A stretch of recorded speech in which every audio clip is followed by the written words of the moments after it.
সুযোগ তো দিচ্ছেন না। উনি ইভেন্ট দিছে, এটাই আপনারা কি দীর্ঘস্থায়ী এই আমাকে সুযোগ দিচ্ছেন সংস্কার না শর্ট শর্ট হলে আমি ডিসেম্বরে নির্বাচন দিয়া দিব।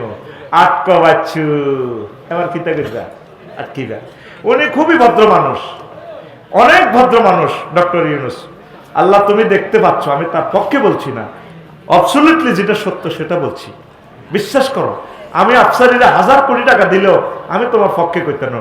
তবে তুমি আমার দুশ্মনও যদি হও, যেটা তোমার গুণাগুণ সেটা আমি বলে ছাড়বো, কারণ আমি বিবেক সম্পন্ন লোক, স্পষ্টবাদী লোক, ডাইরেক্ট আমার জিহ্বা হস।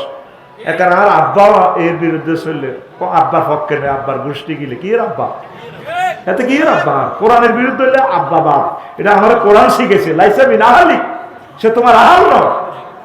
আমার ভাইও যদি কোরআনের একামতে দিনের বিরোধিতা করে, এতে কি এর ভাইয়া হাতে ডাকায়, হাতে কি হাতে কেন্দ্র দখল করে ডাকায়। আমার ভাই হযরত বেলাল, আমার ভাই সালমান ফারসি রাদিয়াল্লাহু তাআলা আনহু, হাতের লগে আর কোনো সম্পর্ক নাই, ঠিক কি না? এই কথা আমাকে বদর যুদ্ধে শিখেছে সাইয়েদনা আবু বকর রাদিয়াল্লাহু তাআলা আনহু।